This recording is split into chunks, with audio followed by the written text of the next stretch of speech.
वाणी चल रही थी 10-8-65 की,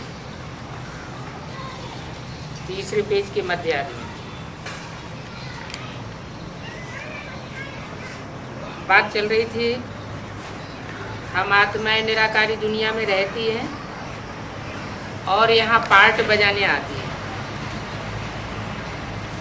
इस समय तुम बच्चों को सारी नॉलेज है, कैसे नंबरवार हर एक धर्म वाले अपने अपने पार्ट अनुसार आते हैं। इसको अविनाशी ड्रामा कहा जाता है और ये बात किसी की बुद्धि में नहीं है सिवाय तुम्हारे। हम बेहद ड्रामा के एक्टर्स हैं ना, बेहद की हिस्ट्री जाग्राफी को व अपने जन्मों को जानते हैं। तुम बच्चे समझाए भी सकते हो, बाप तुम बच्चों को कितना रिफ्रेश करते हैं। इसमें भी नंबरवार पुरुषार्थ अनुसार है रिफ्रेश करने में। कोई को तो बड़ी खुशी रहती है, बाबा हमको सत्य ज्ञान सुनाते हैं, और कोई भी दुनिया का मनुष्य सत्य ज्ञान दे नहीं सकता, जानते ही नहीं, इसलिए इसको अज्ञान अंधेरी कहा जाता है। अभी तुम जानते हो हम अज्ञान अंधेरे से कैसे आए हैं, फिर ज्ञान के सोजरे में कैसे जाते हैं, ये भी नंबरवार समझा सकते हैं। घोर अंधियारा और घोर सोजरा किसको कहा जाता है, ये अक्षर बेहद से ही लगते हैं। ब्रह्मा का दिन और ब्रह्मा की रात, दिन होता है तो घोर सोजरा भी होता है, ब्रह्मा की रात होती है तो घोर अंधियारा भी होता है। आधा कल्प सोजरा और आधा कल्प अंधियारा, रात और दिन, सांझ और सवेरा, ये सब बेहद की बातें हैं। हद का सांझ सवेरा नहीं है। बाप तो बेहद की बातें सुनाते, तुम बच्चों की बुद्धि में है बेहद की बातें, क्योंकि बाप आकर के बेहद का ज्ञान देते हैं और सभी शास्त्रों का सार समझाते हैं। ऐसे नहीं कि भारत के ही शास्त्रों का सार समझाते हैं, बाइबल और कुरान का भी सार समझाते हैं। आगे चल के जब बड़े बड़े धर्म पिताएं निकलेंगे तो ईश्वरीय ज्ञान के आधार पर वो अपने ही ग्रंथों की टीका टिप्पणी ईश्वरीय ज्ञान के अनुसार करने लग पड़े। ये जो भी शास्त्र पढ़ते हैं, दान पुण्य आदि कुछ भी करते रहते हैं, इनमें तो अल्पकाल का सुख मिलता है। बाप कहते हैं इनसे मैं नहीं मिलता हूँ, जो मैं इन्हों को विश्व का मालिक बनाऊं, इन बातों से मैं मिलता नहीं। ये भी समझते हो सभी तो विश्व का मालिक नहीं बन सकते। विश्व का मालिक बना तो नंबरवार पुरुषार्थ अनुसार ही पावेंगे, और मालिक तो सिर्फ वो बनेंगे जिनको बाप पढ़ाते हैं। क्या पढ़ने वालों में भी आपस में एक दूसरे से पढ़ाई पढ़ने लग पड़ते हैं, उनको भी मालिकाना नहीं मिलेगा विश्व का। किनको मिलेगा? जो सिर्फ बाप, एक बाप से पढ़ाई पढ़ते हैं, जिन्होंने कल पहले पद पाया है वही राजयोग सीखते हैं। सारी दुनिया तो राजयोग नहीं सीखती है। कोटों में कोई पढ़ते हैं, कितने करोड़ है? 500 करोड़ हैं दुनिया में, और बाप की पढ़ाई पढ़ने वाले कोटों में से कोई, और कोई में से भी कोई निकलते। इतना राजयोग सीखते सीखते, इतने वर्ष पढ़ते हुए फिर भी ऐसी पढ़ाई को छोड़ देते हैं। बाप कहते हैं माया कितनी प्रबल है, बिल्कुल ही बेसमझ बनाई देती है। ऐसा बाप जो स्वर्ग का वर्षा देते हैं उनको भी छोड़ देते हैं, हारकती दे देते हैं। बाप कहते हैं कल्प कल्प ऐसा होता आया है जिसके लिए अक्षर है आश्चर्यवत पश्यति कश्चिदेनम, गीता में प्रसिद्ध श्लोक हैं। कोई किस रूप में देखता है उसको, कोई किस रूप में देखता है। बाप कहते हैं आश्चर्यवत, बाप का बनंती सुनंती और भागंती हो जाते हैं। समझते हैं बरोबर हम स्वर्ग के मालिक बनते हैं, फिर भी भागंती दे देते हैं। बाप जानते हैं इनका देश नहीं है। क्या जो फारकती दे देते हैं बाप को पहचान कर, इनका अपना कोई देश पक्का देश नहीं है, कन्वर्ट होने वाले हैं। ये माया है जो इनको तूफान में लाती रहती है। ऐसी सजनियां जिनको श्रृंगार करके स्वर्ग की महारानी बनाता हूं, वो भी छोड़ देते हैं। क्या स्वर्ग में कितनी महारानियां होंगी हैं? अरे स्वर्ग में, स्वर्ग तो सतयुग को कहा जाता है ना, वहां कितनी महारानियां होंगी? 8 महारानियां होंगी, 8 महाराजा होंगे। तो जो 8 महारानियां बनने वाली है, महारानियों का पद पाने वाली है, वो परमात्मा बाप को पहचानती तो होंगी ना। पहचानती है और पहचानने के बाद भी फिर छोड़ देती नहीं। सतयुग के 8वें नारायण के साथ जो महारानी होगी वो दूसरे जन्म में कन्वर्ट नहीं होगी। तो जब कन्वर्ट होगी तो छोड़ेगी नहीं, सच्चे रास्ते को नहीं छोड़ेगी, छोड़ेगी। शूटिंग कहाँ होगी? शूटिंग तो यहीं होगी ना। बोला जिनको महारानी बनाते हैं वो भी छोड़ देते हैं। बाप फिर भी कहते हैं जिससे सगाई होती है उन्हीं ही को याद करना चाहिए। याद कोई फट से नहीं ठहरेगी। क्या याद की प्रैक्टिस करनी पड़ती है। भक्ति मार्ग में भी गायने अभ्यास तो गौंते वैराग्य च गृह्यते। अभ्यास करने से ही आत्मा एकाग्र होगी। आधा कल्प नाम रूप में फंसे हो, 63 जन्म भांति भांति के नाम और रूप में बुद्धि फंसी है। तो प्रैक्टिस तो फंसने की पड़ गई ना। अभी अपन को आत्मा समझ बाप को याद करें, ये बड़ा मुश्किल है। सचमुच में तुम आत्माभिमानी बनते हो, परंतु वहां परमात्मा को नहीं जानते हो। और यहाँ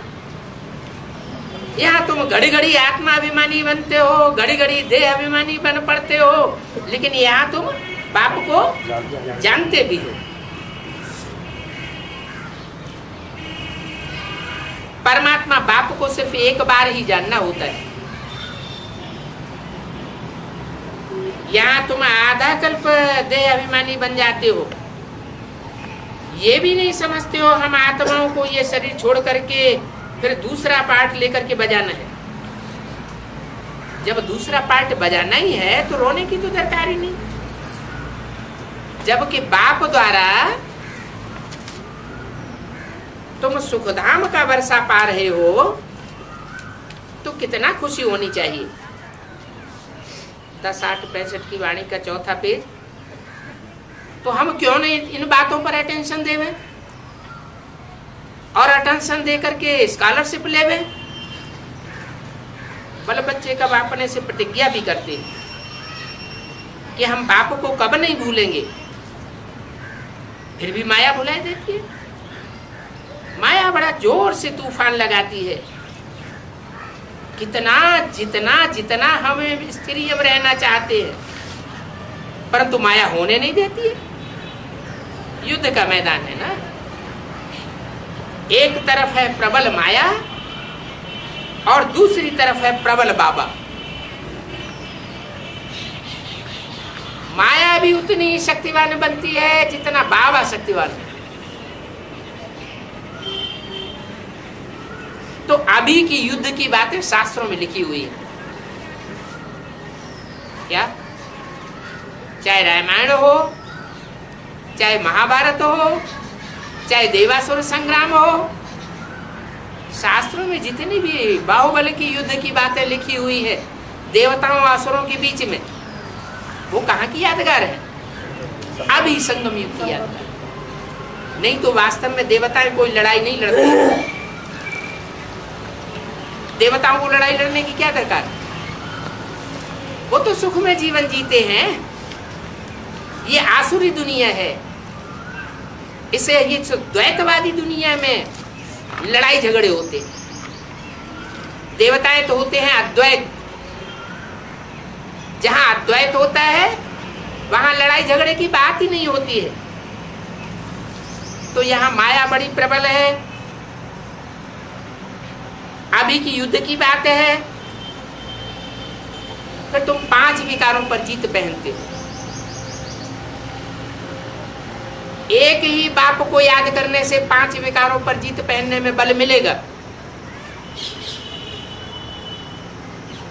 अगर औरों को याद किया, व्यभिचारी याद की, तो बाप की जो शक्ति है वो अब व्यभिचारी शक्ति प्राप्त नहीं हो सकती।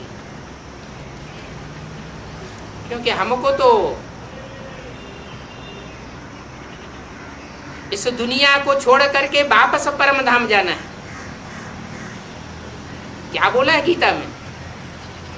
जो मनुष्यों ने गीता लिखी उसमें भी लिखा हुआ है। कहाँ जाना है? न तत् भासयते सूर्यो न शशांको न पावक। जहाँ चंद्रमा का, सूर्य का, अग्नि का प्रकाश नहीं पहुंच सकता, वहां जाना है। यत् गत्वा न निवर्तन्ते तद्धाम परमं मम। जहां जाकर के मनुष्य आत्माएं इस मृत्युलोक में वापस नहीं आती, इस दुख की दुनिया में वापस नहीं आती, वह मेरा परम धाम है। वहां जाने के बाद ऐसे नहीं कि ये सृष्टि रहती नहीं है, सृष्टि तो रहती है, लेकिन आत्माएं सुख की सृष्टि में वापस आती है। बाप के घर से कोई भी बच्चा जो भी लौटेगा परम धाम से इस सृष्टि पर आकर के दुख नहीं हो सकता। पहले सुखी जीवन और बाद में धीरे धीरे संग के रंग में आने से दुखी जीवन हो जाता है। तो हमको तो परम धाम वापस जाना है, इस पुराने शरीर को छोड़ देना। छोड़ देना क्या खुदकशी करनी है? खुदकशी नहीं करनी है। ऐसी आत्मिक स्थिति में स्थित होना है, ऐसा पक्का अभ्यास करना है। मैं आत्मा स्टार ज्योति बिंदु स्वरूप भ्रकुटी के बीच में चमकता हुआ ऐसा सितारा हूं, देह नहीं हूं। इस बात का ऐसा पक्का अभ्यास करना है कि शरीर अलग मालूम पड़े और आत्मा अलग दिखाई पड़े। जैसे हम आत्मा ज्योति बिंदु, बिंदु बिंदु आत्माओं की रोशनी इन आंखों से निकलती है। जिस आत्मा की यादगार में मस्तक में भ्रकुटी के बीच में टीका लगाते हैं, बिंदु लगाते हैं, लेकिन लगाने वाले ये भूल चुके हैं कि हम एक स्टार आत्मा है। सिर्फ ऐसे दिखावटी टीका या बिंदी लगा रहे हैं।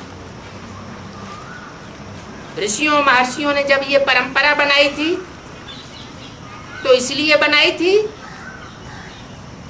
कि एक दूसरे को देख करके आत्मिक स्थिति बनी रहे, ये मिट्टी की देह याद न आए। क्योंकि बुद्धि जिसको याद करती है वैसी ही बुद्धि बन जाती है। चोर डकैतों के साथ रहने वालों की बुद्धि चोर डकैतों जैसी बन जाएगी। आत्मिक स्थिति में रहने वालों के साथ जो रहेंगे, ऐसा संग करेंगे, तो उनकी आत्मिक स्थिति बनेगी। हम आत्मा जैसे ज्योति बिंदु है, वैसे बिंदु बिंदु आत्माओं का बाप परम पिता परमात्मा शिव भी ज्योति बिंदु है। वो ज्योति बिंदु जन्म मरण के चक्र से न्यारा है, जन्म मरण के चक्र में नहीं आता। सदा शिव है, सदैव परम धाम का रहने वाला है, ऊंची स्टेज का रहने वाला है। उसके लिए गायन है, ऊंचा तेरा धाम, ऊंचा तेरा नाम, ऊंचा तेरा काम। वो इस पाप की सृष्टि में व्यापक नहीं है, जैसे गीता का वचन है, तद्धाम परमम मम, मैं उस परम धाम का रहने वाला हूं। तो जो परम धाम का रहने वाला स्वयं ही बता रहा है, वो इस दुनिया में व्यापक कैसे हो गया? ये मनुष्यों का ज्ञान है। चारों ओर परमात्मा को ढूंढना, कहीं नहीं मिला तो सिर्फ वो हम कह के बैठ गए। जहां देखो वहां परमात्मा ही परमात्मा, कण कण में भगवान। मुसलमान लोग भी कहने लगे जर्रे जर्रे में भगवान है। सभी धर्मावलंबी इस बात को मानने लगे कि परमात्मा सर्वव्यापी है। परमात्मा बाप आकर के कहते हैं, बच्चे मैं सर्वव्यापी नहीं। इस सर्वव्यापी के ज्ञान ने तुम्हारी बुद्धि को भटकाए दिया। कोई मंदिर में भटका, कोई मस्जिद में भटका, कोई गुरुद्वारे में भटका, कोई तीर्थों में भटका। बुद्धि भटक जाने से एकाग्र बुद्धि नहीं हो सकी। अभी मैं आकर बताए रहा हूं, इस 5 तत्वों की दुनिया से परे एक और लोक है, तुरीया लोक, ब्रह्मलोक जिसे कहते हैं, परमधाम जिसे कहते हैं। अंग्रेज लोग उसको कहते हैं सुप्रीम एबोर्ड। मुसलमान कहते हैं खुदा अर्श में रहने वाला है, फर्श में रहने वाला नहीं। पहले कहते थे, अभी तो वो भी प्रभाव में आ गए। तो ऐसा ऊंचा करतार, ऐसा ऊंचा काम करने वाला जो इस सृष्टि पर जब आता है तो सारी सृष्टि को पलट के जाता है। कलयुग को बदल करके सतयुग बना करके जाता है। कलयुग है पाप का युग। पाप के युग को बदल करके सतयुग में देवताओं की, पुण्यात्माओं की दुनिया बनाता है। और शास्त्रों में भी लिखा हुआ है, सतयुग में देवताओं का राज्य था, लक्ष्मी नारायण का राज्य था। लक्ष्मी नारायण के राज्य में सब सुखी थे। नारायण को 16 कला संपूर्ण कहा जाता है। सर्वगुण संपन्न, 16 कला संपूर्ण, संपूर्ण अहिंसक, मर्यादा पुरुषोत्तम कहा जाता है। तो ऐसी दुनिया बनाने के लिए मैं आता हूं। गाते भी हैं, इस पाप की दुनिया से दूर कहीं ले चल। तो इस पुराने पाप की दुनिया में, इस पुराने पाप के शरीर को छोड़ देना बुद्धि योग से छोड़ने की बात है, खुदकशी करके छोड़ने की बात नहीं है। ऐसा अभ्यास करना है आत्मिक स्थिति का। बाप को भूल जाने से फिर योग बल नहीं रहता है, क्योंकि सिखाने वाला जो बाप है उसी को भूल जाएंगे तो फिर योग बल कैसे रहेगा? माया को चांस मिल जाता है, झट से थप्पड़ लगाई देती है देहभान का। आत्मा देहभान में आ जाती है। देहभान में आने से 5 विकार पैदा होते हैं। अगर अपन को आत्मा समझें, दूसरे को भी आत्मा समझें, तो स्त्री पुरुष की दृष्टि गायब हो जाती है। स्त्री पुरुष की दृष्टि ही नहीं रहेगी तो काम विकार भी नहीं होगा, कामेशु क्रोधेशु भी नहीं होंगे, कामनाओं की पूर्ति नहीं होती है तो क्रोध में आते हैं। तो आत्मिक स्थिति 5 विकारों से दूर रखने वाली। और मैं देह हूं, ये देहभान की स्थिति, दूसरों को देह के रूप में देखने की स्थिति, ये 5 विकारों को पैदा करती है। सबसे बड़ा है काम का थप्पड़। 5 विकारों का जब नाम गिनाते हैं सबसे पहला कौन सा आता है? नाम गिनाते हैं तो कहते हैं काम, क्रोध, लोभ, मोह, अहंकार। तो सबसे जो मुखिया है 5 विकारों का वो है काम विकार। पाप कहते हैं बच्चे नंबर 1 ये भूल है, इस काम विकार को भ्रष्टाचार कहा जाता है। भ्रष्टाचार और श्रेष्ठाचार। देवताएं होते हैं श्रेष्ठाचारी और राक्षस होते हैं भ्रष्टाचारी। खास सारी दुनिया राक्षसों की हो गई। भगवान ने ये राक्षसी दुनिया नहीं बनाई थी, भगवान ने तो आकर के श्रेष्ठाचारी दुनिया बनाई थी। श्रेष्ठाचार सिखाया था। श्रेष्ठ इंद्रियों से आचरण करने को कहा जाता है श्रेष्ठाचार, और भ्रष्ट इंद्रियों से आचरण करने को कहा जाता है भ्रष्टाचार। भ्रष्ट इंद्रियों का जो प्यार है, जो गुमूत की पैदाइश है, उससे दुनिया का पतन होता है। उस दुनिया की शुरुआत ही तब से होती है जब से दुनिया में दूसरे दूसरे धर्मों का आगमन होता है। आज से 2500 साल पहले इब्राहिम आए, उन्होंने इस्लाम धर्म चलाया। बाद में 250 वर्ष के बाद महात्मा बुद्ध आए, उन्होंने बौद्ध धर्म चलाया। द्वैतवाद में से द्वैतवाद फैलता चला गया। पहले एक ही धर्म था, आदि सनातन देवी देवता धर्म। उस आदि सनातन देवी देवता धर्म की एक बाप ने आकर के स्थापना की थी, इसलिए एकवाद था, अद्वैत था। द्वैत था ही नहीं। अद्वैत से ही देवताओं की रचना होती है, और द्वैतवाद से अनेक धर्मों के आने से राक्षसी धर्मों की स्थापना हो जाती है। भगवान आकर के देवता बनाता है। गीता में जो ज्ञान है, अर्जुन को ऐसा ज्ञान दिया जो नर से नारायण बना। नारी द्रौपदी को ऐसा ज्ञान दिया जो नारी से नारायणी बनी। ये शिक्षा आकर के बाप ही देते, परंतु गलती से उस गीता में साकार देवता का नाम डाल दिया। किसका नाम डाल दिया? कृष्ण का नाम डाल दिया।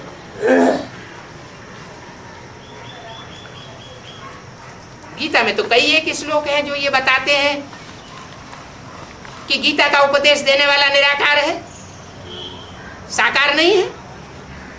वो निराकार से भी सृष्टि पर आकर के गीता का ज्ञान देता है। वो जन्म मरण के चक्कर से जरूर नहीं आ रहा है, लेकिन गीता में शब्द आया है प्रवेश तुम, मैं प्रवेश करने योग्य हूं। तो जब मैं प्रवेश करने योग्य हूं, जैसे भूत प्रेत भी प्रवेश कर सकते हैं, तो क्या मैं प्रवेश नहीं कर सकता?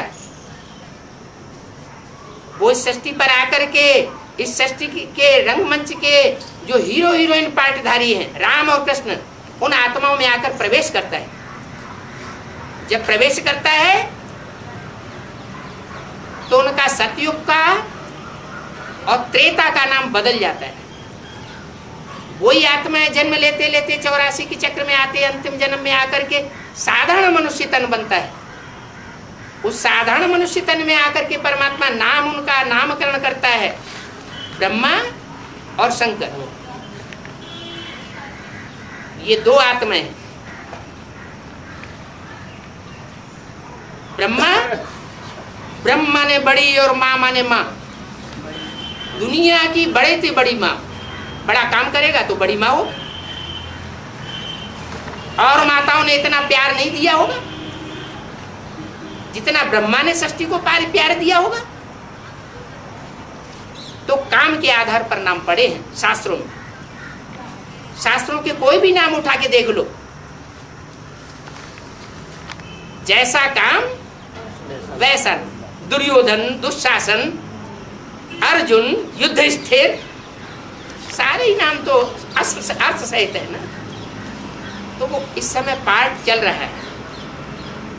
परमात्मा बाप आकर के एक एक बात के हिज्जे हिज्जे करके समझा रहा है, बता रहा है कि बच्चे अब ये पाप की दुनिया खलास होने वाली। पाप की दुनिया खलास होगी तो पाप और पुण्य से परे की दुनिया में तुम्हें जाना है। पहले वो है ब्रह्मलोक, मेरा धाम, जहां ना पाप होता है ना पुण्य होता है। वहां तुम आत्माएं बिंदु बिंदु रूप स्टेज में रहती हो। बिंदु बिंदु रूप स्टेज से जब इस सृष्टि पर वापस आती हो तब तुम्हें शरीर मिलता है। तो जो नई सृष्टि चलती है उस नई सृष्टि का मैं आकर के ज्ञान दे रहा हूं। कैसे नई सृष्टि शुरू होगी और कैसे इतनी बड़ी 500-700 करोड़ मनुष्यों की सृष्टि खलास होनी है, वो आकर के मैं अभी बताता हूं। एक तरफ विनाश का ज्ञान देता हूं और दूसरी तरफ स्थापना का ज्ञान देता हूं। आज से 65-70 साल पहले एटॉमिक एनर्जी का नाम निशान नहीं था। सिर्फ शास्त्रों में गाते आते हैं हर हर बम बम। बम बम शब्द को शंकर जी के साथ जोड़ते हैं, क्योंकि शंकर का काम है पुरानी सृष्टि का विनाश करना। तो पुरानी सृष्टि का विनाश करने वाला जब इस सृष्टि पर आ जाता है तो नई सृष्टि की स्थापना करने वाला भी जरूर आता होगा। वो है परमपिता परमात्मा शिव। लेकिन गलती से लोगों ने समझ लिया शिव शंकर एक है। अरे शिव को शिवलिंग के रूप में दिखाया जाता है। पुराने जितने भी मंदिर हैं उनमें बाजू में देवताओं को जो दिखाया जाता है शिवलिंग के चारों ओर, उनमें एक मुख्य स्थान पर शंकर जी को दिखाया जाता है। वहीं सामने शिवलिंग रखा हुआ है मंदिर के बीच में, और वहीं चारों तरफ शंकर की मूर्ति और दूसरे देवताओं की मूर्ति रखी हुई है।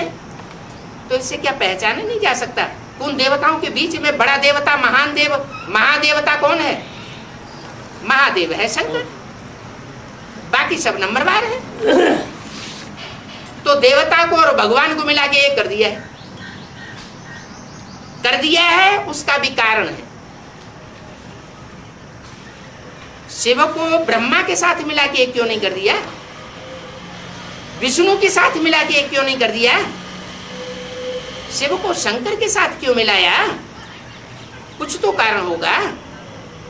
कारण यही है कि शंकर को जो याद की अवस्था में बैठाया दिखाया जाता है, वो याद में इतना तल्लीन होता है शिव ज्योति बिंदु की याद में। जिस शिव ज्योति बिंदु का बड़ा आकार शिवलिंग दिखाते हैं कि इतनी एकाग्रता, इतना लवलीन और कोई देवात्मा नहीं हो सकती। इसलिए शिव और शंकर को एक कर दिया है। बाकी ऐसा नहीं है कि शिव की आत्मा और शंकर की आत्मा एक है। शिव अलग है, शंकर अलग है। शंकर को याद में बैठे हुए दिखाया गया है। चित्रों में देखो, मूर्तियों में देखो, तो उससे क्या साबित होता है? अगर शंकर भगवान है तो उसे भी किसी की याद करने की दरकार है? उसको भी ध्यान में बैठने की दरकार है क्या? नहीं।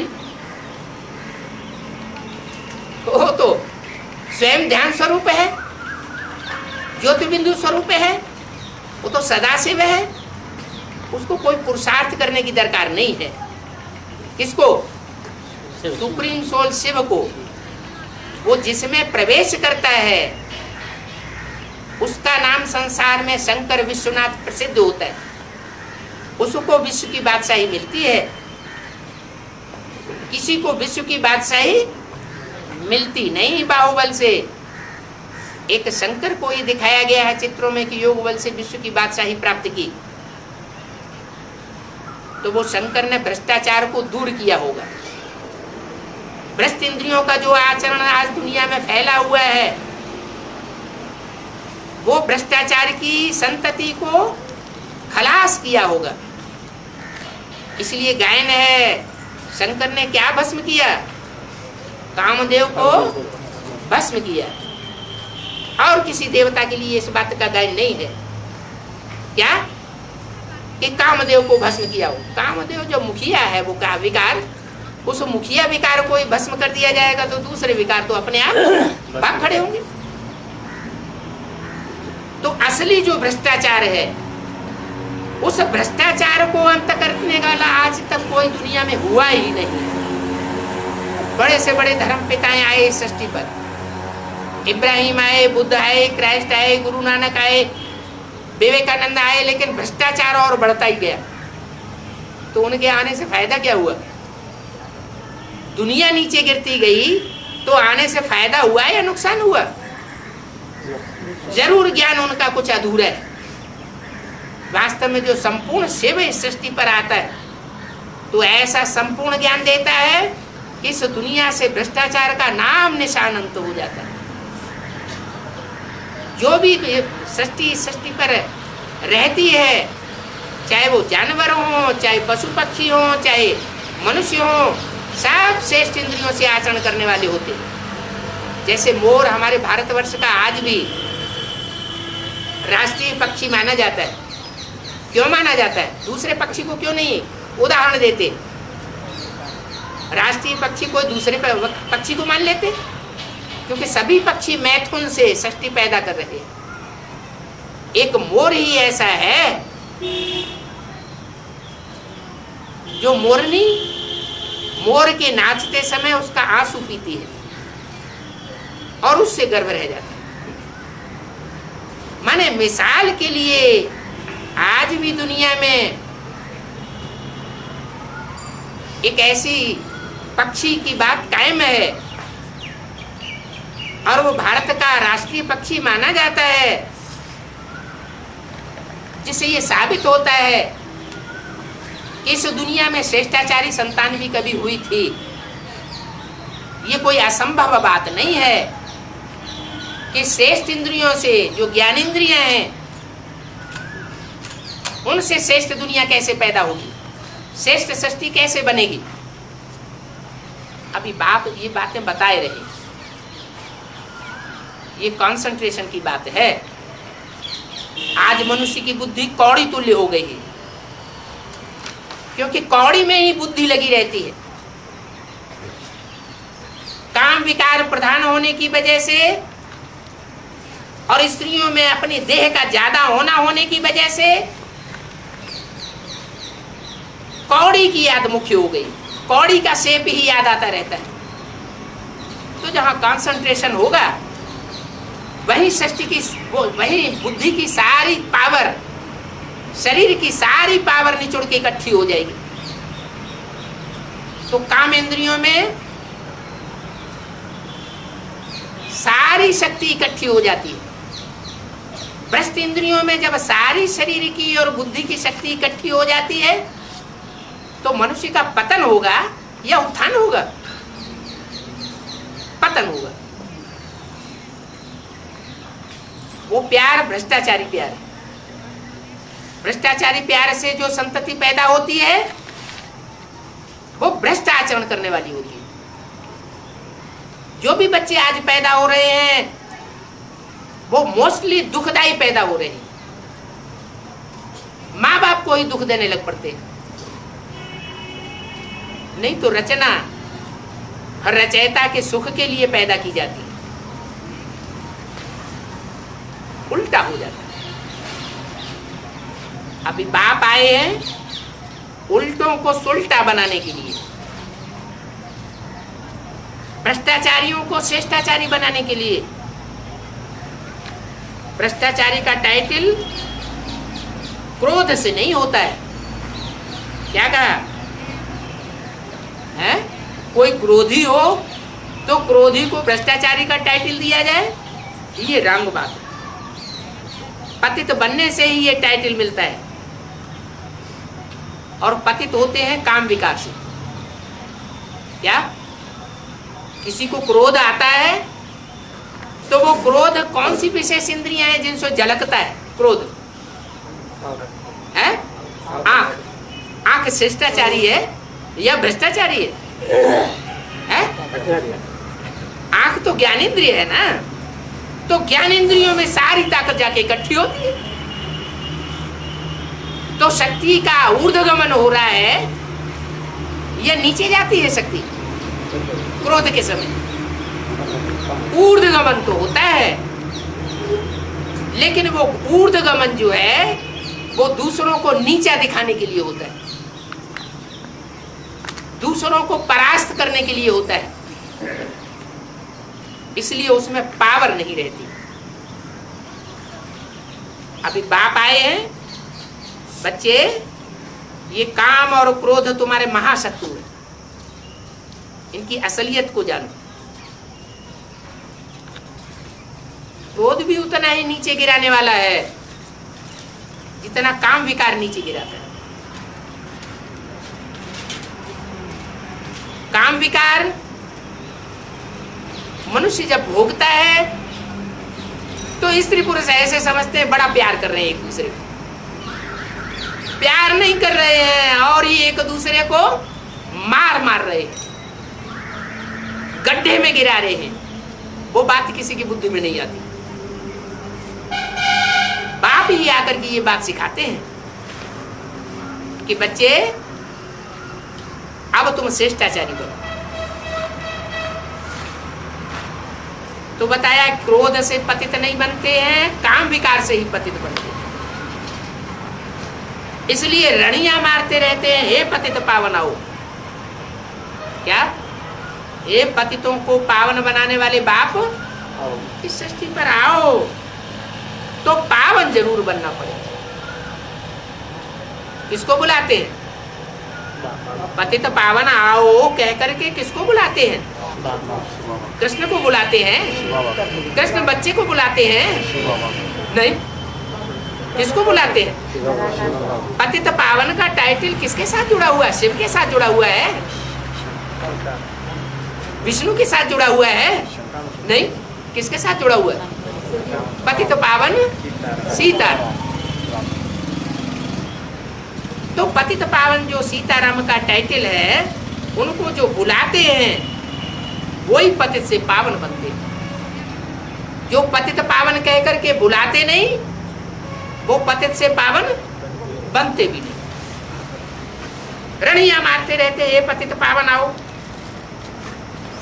तो जरूर पावन बनना पड़े, क्योंकि जन्म जन्मांतर तुमने ही बुलाया है।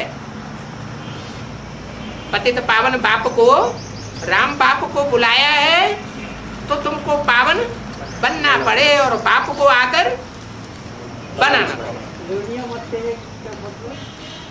बार बार बोलते हैं पतित पावन आओ, पतित पावन आओ, पतित पावन मना रणियां मारते। मुख्य बात ही यह है पवित्रता की।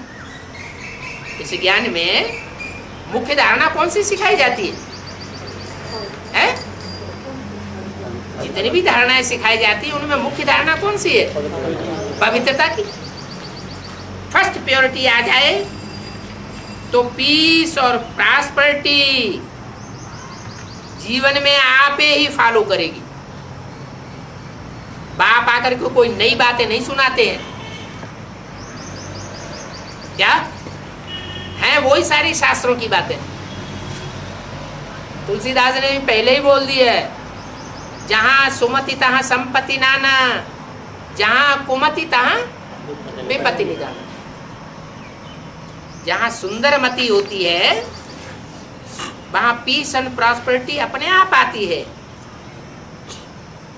सुंदर मति होती है तो पवित्रता होती है, आंखों में भी पवित्रता होती है, कर्मेंद्रियों में भी पवित्रता होती है। प्योरिटी नहीं होगी तो पीस और प्रॉस्पेरिटी फॉलो ही नहीं करेगी।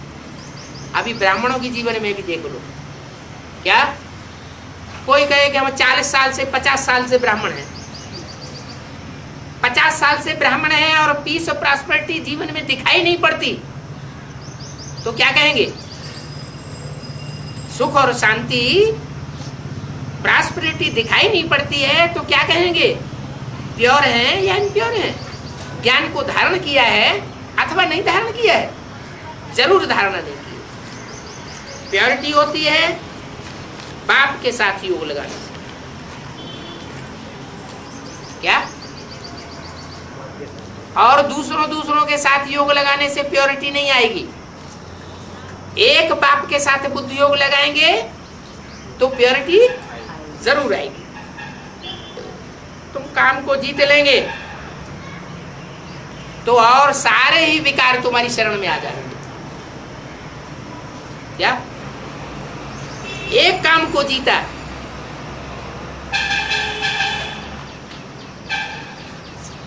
तो काम को, एक को तो एक ही पहले जीतेगा, जिसका शास्त्रों में गायन है। किसका गायन है? शंकर का गायन है ना। कामदेव को भस्म किया, फिर उसके नंबरवार बच्चे भी होंगे। जो नंबरवार बच्चे हैं वो माला के रूप में दिखाए जाते हैं। माला गले में भी दिखाई जाती है, माला भुजाओं में भी दिखाई जाती है, माला सर के ऊपर भी दिखाई जाती है। जो ज्यादा प्यारा बच्चा होता है तो बाप उसको प्यार से कहाँ चढ़ा के रखता है? सिर पर चढ़ा के, कहते हैं ना सिर पर चढ़ा के रखा हुआ है, तो ज्यादा प्यारा होगा ना। तो कितने बच्चे ऐसे प्यारे निकलते हैं जो पहले काम विकार को जीतते हैं और पांचों ही विकारों को जीतते हैं। 8 निकल। तो ये समझने की बातें हैं, ये कोई दंत कथाएं नहीं है। क्या कि शंकर जी ने कामदेव को भस्म कर दिया, कोई देवता को भस्म नहीं कर दिया। अपने अंदर की ही जो कमजोरी थी उस कमजोरी को भस्म कर दिया। वो तो भक्ति मार्ग में बहुत सुनी है, किताबें पढ़ी है, दंत कथाओं वाली। अभी ये ज्ञान की बातें तुम सिर्फ एक जन्म में सुनते हो। क्या? वो कथाएं तो पढ़ते आए, शास्त्रों में सुनते आए और सुनाते आए, बुद्धि में कुछ भी बैठा नहीं। अभी बाप आकर के उनका अर्थ समझाते, अभी तुम्हारी बुद्धि में बैठता है। इसलिए इस जन्म को सफल करने के लिए बाप आते हैं। शास्त्रों में भी लिखा हुआ है मनुष्य का जन्म बहुत दुर्लभ है, लेकिन अर्थ को नहीं समझते। अरे मनुष्यों ने तो मनुष्य बनकर के जन्म लिए 63 जन्म से। द्वापर युग से ही मनुष्य जन्म होता चला आया। उससे पहले तो देवताओं के जन्म होते थे। तो मनुष्य जन्म दुर्लभ हुआ, ये सिर्फ कहने की बात कह दी, अर्थ तो नहीं समझा। मनुष्य का अर्थ भी तो होगा। मनु की औलाद मनुष्य, जैसे विष्णु के फॉलोअर वैष्णव, शिव के फॉलोअर शैव, एक मात्रा बढ़ जाती है बच्चे के अर्थ में, फॉलोअर के अर्थ में। ब्रह्मा के फॉलोअर ब्राह्मण। तो ऐसे ही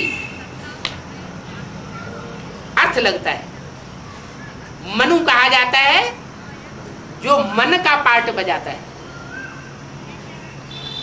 परमात्मा से सुप्रीम सोल आते हैं तो उनकी तीनों शक्तियां साथ साथ आती है। कौन सी 3 शक्तियां हैं हर आत्मा की? मन बुद्धि संस्कार।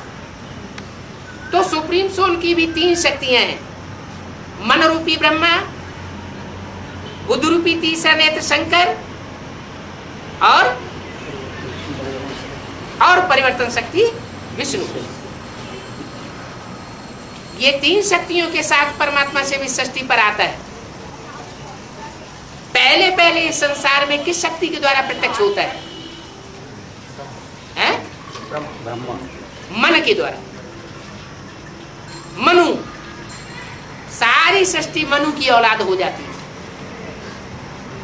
तो क्या द्वापर युग से जितने भी जन्म मनुष्यों ने लिए हैं उन जन्मों में कहेंगे कि मनु की औलाद है? उसको मनु की औलाद नहीं कहेंगे, वहां मनु होता ही नहीं। मनु कब होता है? संगम युग में होता है। 63 जन्मों में से जो लास्ट जन्म होता है, उस लास्ट जन्म में परमात्मा बाप आकर के मनु के द्वारा सृष्टि आरंभ करते मनुष्यों की। वो मनुष्य जन्म दुर्लभ है। तो शास्त्र में तो अगड़म बगड़म वो अर्थ लिख दिए, शब्दों के सही अर्थों को ही नहीं पकड़ा है। बाप आकर के एक एक बात के हिज्जे हिज्जे करके बताते हैं कि इस जन्म को सफल बनाने के लिए मैं आया हुआ हूं। दिन प्रतिदिन विनाश का समय नजदीक आता जाता है। क्या इतना नजदीक आता जाता है? बहुत नजदीक। पहले बोलते थे सन 76 में विनाश होगा, है? कितना नजदीक बताई दिया। सन 76 में तो हुआ ही नहीं, है? हुआ नहीं हुआ है? अरे कोई चीज की शुरुआत होती है तो वो शुरुआत सबकी नजरों में नहीं आती है। दुनिया के हर चीज की शुरुआत सूक्ष्म में होती है। तो ऐसे नहीं कहेंगे कि सन 76 में विनाश शुरू नहीं हुआ। बाहर की दुनिया की तो बाबा ने बात ही नहीं की थी। पहले ब्राह्मणों की दुनिया में कल्याणकारी विनाश जरूरी है कि बाहर की दुनिया में जरूरी है? विनाश कल्याणकारी है या अकल्याणकारी है? कल्याणकारी है। तो विनाश जो कल्याणकारी है उसकी शुरुआत ब्राह्मणों की दुनिया से सन 76 में बाबा ने घोषणा कर दी। तो क्या बाबा ने झूठ बोल दिया? झूठ तो नहीं बोला। समझने वालों की समझ की कमी हो सकती है। बाबा ने तो स्पष्ट बोल दिया, सन 76 से पुरानी दुनिया का विनाश, नई दुनिया की स्थापना। अब जो करे सो पावे। क्या करे? आप हुए तो मर गई दुनिया। इस बाहर की दुनिया से अपने को जिसने मार दिया उसके लिए दुनिया मर गई। इस दुनिया से, पुरानी दुनिया से कुछ लेना देना नहीं। जो कुछ भी लेना देना है, जो बाप आकर के नया संगठन बनाए रहे हैं, उस नए संगठन से ही प्राप्ति होनी है। वो नए संगठन रूपी दुनिया ही नई दुनिया लाएगा। तो सन 76 से कोई आत्मा तो होगी जिसके लिए विनाश शुरू हुआ। कौन सी आत्माएं हुई हैं? लक्ष्मी नारायण, जिनके लिए बोला है मुरली में, क्या बोला? इन लक्ष्मी नारायण का जन्म कब हुआ? आज से 10 वर्ष कम 5000 वर्ष हुए। तो सन 65-66 की इस मुरली में से जब हम अर्थ निकालेंगे तो 65-66 से 5000 वर्ष के पुराने जो कल्प की तरफ हम उल्टे चले तो कहां पहुंचेंगे? कहां जाकर के हो जाएगा? 76 में 5000 वर्ष पूरा हो जाएगा। 76 में होगा कि 65 में होगा? 65 में होगा। 65 में चलाई गई वाणी। आज से 5000 वर्ष पूर्व। तो 5000 वर्ष पूर्व कहाँ हुआ? 65 में हुआ ना। फिर उसमें बोल दिया 10 वर्ष कम। आज से 10 वर्ष कम 5000 वर्ष हुए। तो 10 वर्ष कम 5000 वर्ष उस वाणी के अनुसार कब हुए? 76 में हुए, जब इन लक्ष्मी नारायण का जन्म हुआ। तो स्थूल बुद्धियों ने समझ लिया कोई स्थूल जन्म हुआ होगा। अरे बाप सब कुछ बेहद की बातें करते हैं। जैसे बच्चा पेट में से बाहर आता है तो गुप्त से प्रत्यक्ष हुआ ना, उस प्रत्यक्ष होने को ही तो जन्म कहा जाता है। तो ऐसे ही ब्राह्मणों की संगमिक दुनिया में लक्ष्मी नारायण की आत्माएं जब से प्रत्यक्ष हुई, प्रत्यक्षता रूपी जन्म लिया, तो उनका जैसे जन्म हुआ। तो कोई तो ब्राह्मण होंगे सन 76 में जिन्होंने इस बात की गहराई को समझा होगा कि कौन सी आत्माएं आने वाली नई दुनिया में लक्ष्मी नारायण बनने वाली है, होंगी या नहीं होंगी? जरूर समझने वाली ऐसी होंगी, और उसके प्रूफ भी मिलने चाहिए। दिल्ली में कल्पांत नामक अखबार छपता था उस समय, त्रिनगर से। उसमें 10-11 नगाड़े छापे गए, इन सब बातों का डिटेल दिया गया। उन नगाड़ों की अभी संकलित करके एक पुस्तक बन गई, संजीवनी। संजीवनी सारी बातें दी हुई। तो सन 76 में लक्ष्मी नारायण का जन्म बेहद के रूप से हो गया। ये बेहद का ज्ञान है, दिव्य जन्म होता है यहाँ हद के जन्म की बात नहीं है। जैसे लक्ष्मी नारायण को अपने स्वरूप का पता लग जाता है कि हम लक्ष्मी नारायण बनने वाले हैं, हमारी आत्मा का पार्ट नई दुनिया में लक्ष्मी नारायण का है, ऐसे ही हर आत्मा को, ईश्वरीय ज्ञान लेने वाले हर ब्राह्मण बच्चे को अपने पार्ट का पता चलना चाहिए। हु एम आई, नई दुनिया में पार्ट बजाने वाला मैं कौन सी देवात्मा हूं, नंबरवार ही प्रत्यक्ष होंगी।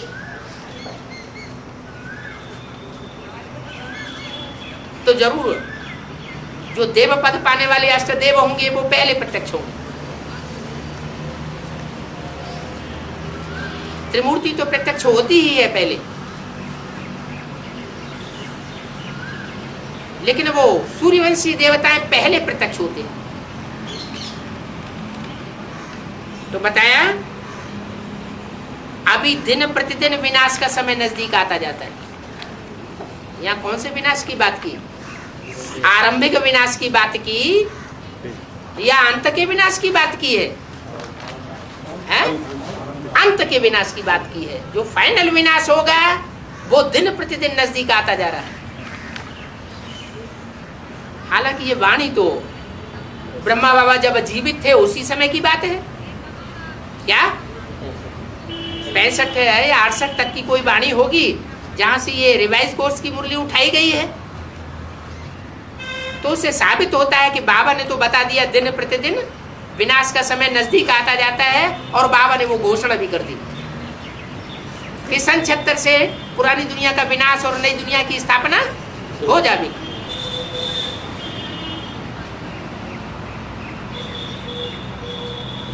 जब विनाश का समय नजदीक आता है फिर पढ़ाई खलास हो जाएगी। सन 76 से क्या पढ़ाई खलास हो गई है? अरे बेसिक की जो पढ़ाई उस समय पढ़ रहे थे ब्रह्मा बाबा और ब्राह्मण बच्चे, वो पढ़ाई पूरी हो गई। जिनको क्लास ट्रांसफर करना था, क्लास को ट्रांसफर करना शुरू हो गया। अभी भी क्लास ट्रांसफर हो रहे हैं। बेसिक की पढ़ाई उनकी खलास हो गई और अब आगे की एडवांस की पढ़ाई उनको पूरी करनी है। जैसे जनक पिछाड़ी में आया, क्या जब पढ़ाई बेसिक की खलास होना शुरू हुई उस समय जनक आया या लास्ट में आया? जनक कब आया? पिछाड़ी में आया ना। जब जनक पिछाड़ी में आया तो पिछाड़ी में आकर के उसने जरूर संपूर्ण सरेंडर कर दिया होगा, बल संपूर्ण सरेंडर किया, लेकिन लास्ट में उतनी प्रैक्टिस न होने के कारण योग में रहने का समय नहीं मिलता। इस तरह जितना ऊंच पद पाना चाहिए उतना ऊंच पद नहीं पाया। जनक किसका नाम है शास्त्रों में? है? सीता जी के पिताजी का नाम जनक है। सीता कौन है? अरे राम होगा तो सीता भी कोई होगी ना, है? सीता और गीता। तो बोला सच्ची दिल पर साहब राजी होता है, माना जो एक बार बाप को पहचान ले फिर बीच में छोड़े नहीं, लगातार लगा रहे, तो वो है सच्ची दिल। और इधर उधर दिल भटक गई तो हुई झूठी दिल। तो सच्चे दिल पर साहब राजी होता है। और सब शास्त्रों में दंत कथाएं हैं, ढेर की ढेर कथाएं सुनते रहते हैं। ये तो बीज को और झाड़ को जानता है। कितने समय से समझाते आते हैं, कितने समय से योग में रहते हैं, फिर भी कर्म भोग तो होता ही है। क्या कहा? इतने लंबे समय से पुरुषार्थ कर रहे हैं, फिर भी कर्म भोग क्यों पकड़ रहा है? क्योंकि 63 जन्म का जो किए हुए विकर्म है, पाप कर्म है, वो अभी पूरे नहीं हुए। कर्मातीत अवस्था इसलिए अंत में आ गई।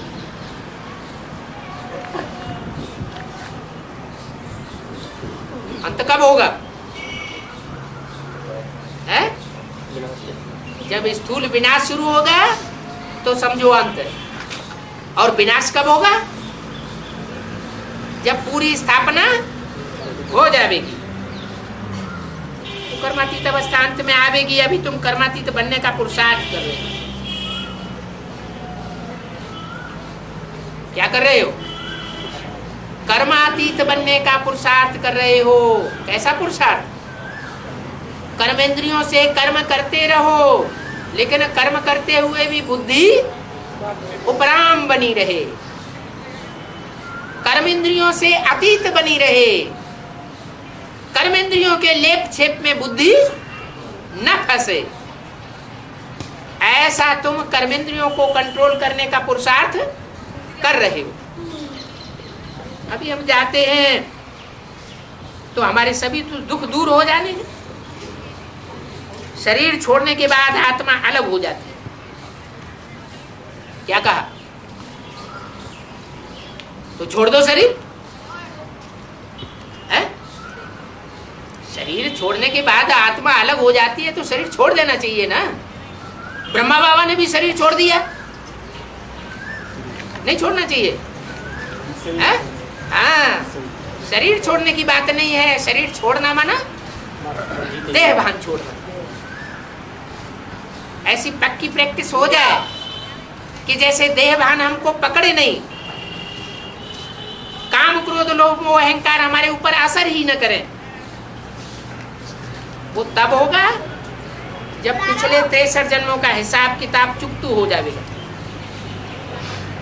और तब ही रिजल्ट निकलेगी। पहले से रिजल्ट नहीं निकल सकती। देरी से आने वालों को और ही जास्ती उमंग आता है। क्या कहा? जो जितना देरी से आते हैं ज्ञान में, उनको ज्यादा उमंग क्यों आता है? कारण क्या है? हैं? उनको ज्यादा गर्मी क्यों चढ़ जाती है? अरे सूरज सवेरे को निकलता है तो किरणें कैसी होती हैं? ठंडी ठंडी होती है। और दोपहर को सूरज की किरण तीखी हो जाती है, तो गर्मी चढ़ेगी ना। तो यही बात है। ज्ञान सूर्य जैसे जैसे ऊपर चढ़ता जाता है, वैसे वैसे नई आत्माओं को रोशनी और ताकत ज्यादा मिलती जाती है। रिफाइन किया हुआ ज्ञान मिलता है, इसलिए उनका जोश बढ़ता चला जाता है। नारायणी नशा दिन दूना रात चौगुना बढ़ता है।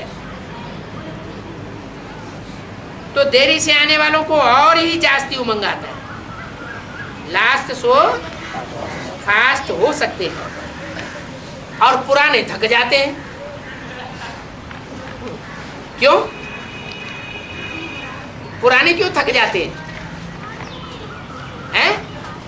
ठीक से ज्ञान नहीं उठाया हुआ है तो पुरानों में थकान आ जाती है। ना देरी से आने वाले पुरुषार्थ में लग जाते हैं। जो नए नए आते हैं वो देरी से आए हैं फिर भी पुरुषार्थ में लग जाते हैं। बाप कहते हैं पीछे आने वाले भी आगे जा सकते हैं। कंपल्सन नहीं बताया क्या कि जितने पीछे आएंगे सब आगे चले जाएंगे, नहीं। एडवांस में जो भी पीछे आते हैं उनमें ये संभावना ज्यादा होती है कि चाहे तो वो आगे जा सकते हैं।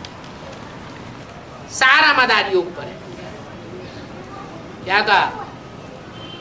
ये नहीं कहा कि भाग दौड़ पर मदार है, मेले मलाखड़े लगाने पर मदार है, या भाषणबाजी करने पर मदार है। क्या बताया? सारा बुद्धि योग की एकाग्रता के ऊपर मदार है। याद घड़ी घड़ी भूल जाती है,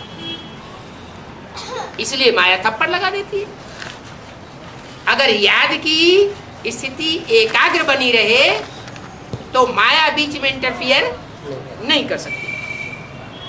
पुरुषार्थ करके प्यारे बाप को याद करते रहो। तुम जानते हो पढ़ाई से ही हम उच्च पद पावेंगे। क्या? योग में लग जाने का मतलब ये नहीं हुआ कि हम योग में लग गए तो हमने बाप को पूरा पूरा पहचान लिया। क्या? मैं जो हूं और जैसा हूं वैसा कोई कोटों में कोई है जो मेरे को बुरला पहचानते हैं, और जितना पहचानते हैं उतना ही प्राप्ति करते हैं। पढ़ाई ऊंची पढ़ेगा तो ऊंच पद पावेगा। लौकिक दुनिया में भी ऐसे होता है। तो बोला बच्चों को अच्छा पुरुषार्थ करना चाहिए। बुद्धि में ये बात नहीं आनी चाहिए कि हम पीछे आए हैं। तुम्हारी बुद्धि में बेहद का बाप हमको पढ़ाई रहा है, ये बैठा हुआ है और इनके द्वारा पढ़ाई रहा है। क्या कहा है? इस द्वारा पढ़ाई रहा है या इनके द्वारा पढ़ाई रहा है?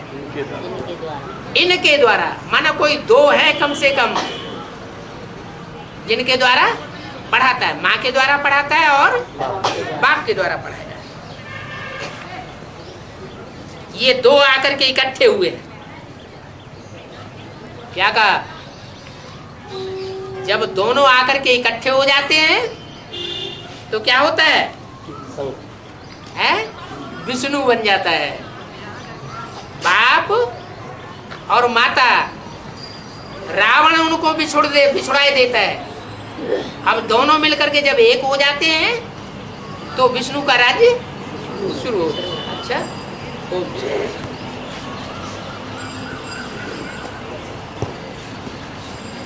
एक दो से क्लास करो। क्लास माना संगठन। संगठन में बैठोगे तो ताकत ज्यादा मिलेगी, दुगनी ताकत मिल जाएगी। अगर अकेले बैठोगे तो उतनी ताकत नहीं मिलेगी। चलो संगठन में बैठ करके संस्कार तो मिलाने पड़ते हैं। संस्कार तो आपस में टकराते हैं, है ना, क्योंकि विषय विष की भरी हुई जिंदगी है। तो विषैली जिंदगी होने की वजह से सब आपस में टकराने लगते हैं। लेकिन फिर भी ईश्वरीय सेवा समझ करके और अपनी आत्मा को आगे बढ़ाने की दृष्टि से जितना संगठन को आगे बढ़ाएंगे उतना अपना फायदा होगा और वाइब्रेशन ज़्यादा शुरू होगा। देखो इब्राहिम, बुद्ध, क्राइस्ट, गुरु नानक ने गिरजाघर, मंदिर, मस्जिद, गिरजाघर ये क्यों बनाई है? संगठन में ज़्यादा ताकत होती है ना। वैसे भी कहते हैं संघौ शक्ति कलौ युगे। क्या? कलयुग में सबसे बड़ी शक्ति होती है संगठन की। तो संगठित होकर के अगर रहेंगे तो जैसे 10 धागे मिला दो तो रस्सा बन जाता है, माया तोड़ नहीं सकेगी। और एक एक धागा अलग अलग लेकर बैठोगे तो बुद्धि योग का धागा, तो माया अकेले धागे तो तोड़ती रहेगी एक एक करके, तो टूट जाएंगे। आखिर अकेले की ताकत कहाँ तक काम करेगी? क्योंकि श्रीमत की बरखिलाफी कर दी ना। श्रेष्ठ बाप आकर के जो श्रीमत देते हैं वो श्रीमत को फॉलो करना चाहिए ना। अहंकार में आकर के फॉलो नहीं करते, हम अपने घर में संगठन चलाएंगे ऐसे नहीं। अच्छा, और कोई बात? और अकोले में गई बस, यहाँ कोल हो वहाँ तो जाना ही नहीं चाहिए। कोल माना कोयला है? नहीं तो शंकर रंग लग जाएगा कोयले का। गीता मंदिर बने हुए हैं वो इसी समय दिया गया है। ब्रह्मकुमारी आश्रम तो नहीं बने, क्या बने? गीता मंदिर। हाँ, गीता मंदिर में आकर के गीता जो भगवान ने पढ़ाई होगी ना, 5 ही पांडव पढ़ते हैं पूरी पढ़ाई है। ये बुद्धि में नहीं लाना है 5 ही आ रहे हैं, ज़्यादा नहीं आ रहे हैं। जब आवाज़ निकलेगी बहुत आएगी। इस आखिरी जन्म में सबको दुख मिल रहा है, इनमें कोई ऐसा है जिसको दुख न मिलता हो? है किसी को ज़्यादा है, किसी को कम है। आपको ज़्यादा दुख मिल रहा है तो इसका मतलब आपको ज़्यादा सुख मिलने वाला है। खुश रहो, हिसाब किताब काट करो। बाबा ने तो बोला घूमना फिरना भूतों का काम है। दिल हो रही है, दिल हो रही तभी तो पूछ रहे हैं। दिल नहीं होती तो बाबा से पूछते भी नहीं। हो रही ना दिल है? और फिर वहाँ माया की नगरी है, माया की दुनिया है अमेरिका। और क्या मेरे का बाबा ने तो ऐसी परिभाषा दी है। मेरे हो क्या या माया की नगरी के? है तो माया की नगरी का शंकर रंग लेना है क्या? लेना है तो जाओ, और तो नहीं चलता है। जब उनका टाइम आएगा तो चल पड़े। बाबा ने तो वरदान दिया हुआ है, जो एडवांस ज्ञान में चलने वाले हैं उनका पूरा का पूरा परिवार ज्ञान में चलेगा। क्या? हाँ, जो भी आती है वो सारे ज्ञान में चलेंगे। निश्चिंत हो जाओ, चलेगा। हाँ, सब चलेगा, चलेगा।